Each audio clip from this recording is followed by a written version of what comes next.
আসসালামু আলাইকুম। সবাইকে তানিয়াস হোম অ্যান্ড ফ্যামিলিতে স্বাগতম। আজ হচ্ছে দ্বিতীয় রোজা। রোজার মাস হচ্ছে রহমতের মাস, গুনাহ মাফ করার মাস। আল্লাহ তাআলা আমাদের সকলের গুনাহ মাফ করে দিক।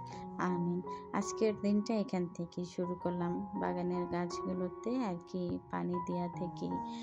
তো তারপরে বাদ বাকি কাজগুলো করে নেব, গুছিয়ে নেব।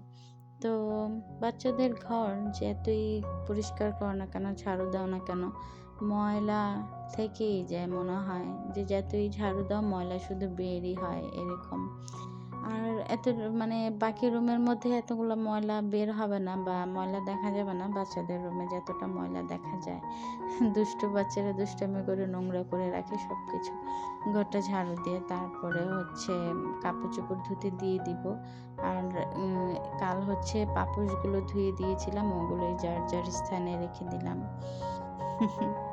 তারপরে আর কি বাচ্চাদের তো জ্বর ভালো হয়ে গেছে আলহামদুলিল্লাহ, কিন্তু ঠান্ডাটা এখনো ভালো হয়নি। ঠান্ডাটা সহজে যেতে চায় না। সারা রাত শুধু কাশতে কাশতে ওদের অবস্থা শেষ। আজ কত সুন্দর রোদ উঠেছে, তাই না? তারপরে হচ্ছে বাচ্চাদের নিয়ে বসে পড়লাম ওদের ওষুধ খাওয়ানোর জন্য। ঠান্ডার ওষুধ, এগুলো অ্যান্টিবায়োটিক। কিন্তু ২ বার ডাক্তার দেখানো হয়ে গেছে। এটা এখন দেখি আল্লাহ তাআলা যদি এই ওষুধের ওসিলায় যদি মাফ করে। তো এই আরকি। ছোট বাচ্চাটাকে ওষুধ খাওয়াতে গেলে একটু ঝামেলায় পোহাতে হয়। সহজে ওষুধ খেতে চায় না। একটু নাটক করে আরকি, নাটকবাজ। নয়তোবা বমি করে দেয়। ওকে ওষুধ খাওয়ানোটা আসলে একটু ঝামেলাই। বাচ্চা-কাচ্চা নিয়ে আসলে একটু সবকিছু গুছিয়ে নিতে সমস্যাই হয়ে যায়। এই যে ওষুধ খাইতে নিচ্ছি, সরে যায়। ওষুধটা পড়ে যেত। এত দুষ্টু, ওষুধ খেতেই চায় না ও। ওরে নিয়েই হচ্ছে সবথেকে বেশি বিপদ। তো এখানে হচ্ছে আমার মেয়ে আমাকে বলতেছে যে, "আম্মু এভাবে না, এভাবে ওষুধ খাওয়াইতে হয়। তুমি এভাবে ওষুধ খাওয়াই দাও। না হলে তুমি আমাদের হাতে দিয়ে দিও, আমরাই খেয়ে নিব।" মানে ওদের এত পাকা, পাকা কথা।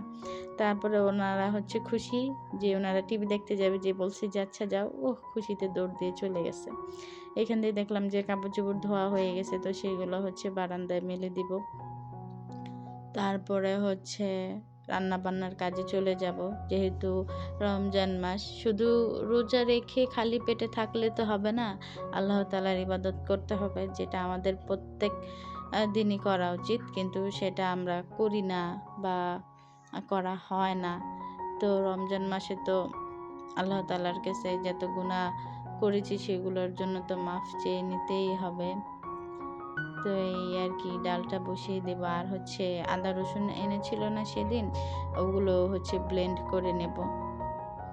তারপরে ফ্রেশ হয়ে গোসল-টোসল করে আল্লাহ তাআলার ইবাদতে চলে যাব। নামাজটা আদায় করে নেব। তারপর হচ্ছে কোরআন শরীফটাও পড়ে নেব। তো আমার ভিডিওটা যদি আপনাদের ভালো লেগে থাকে, অবশ্যই লাইক অ্যান্ড সাবস্ক্রাইব করে আমার পাশে থাকবেন। তো এই কোরআনটা হচ্ছে আমার ১ম কোরআন। এটা দিয়েই আমি ১ম কোরআন শুরু করেছিলাম। আলহামদুলিল্লাহ, একটা এখনো আমার কাছে আছে। ইনশাআল্লাহ মরার আগ পর্যন্ত থাকবে। তো আসরের পর্যন্তই আরকি, আজান পর্যন্ত কোরআনটা পড়া হয়েছিল। তারপর আজকের ভিডিও এই পর্যন্তই। সবাইকে ধন্যবাদ। আসসালামু আলাইকুম।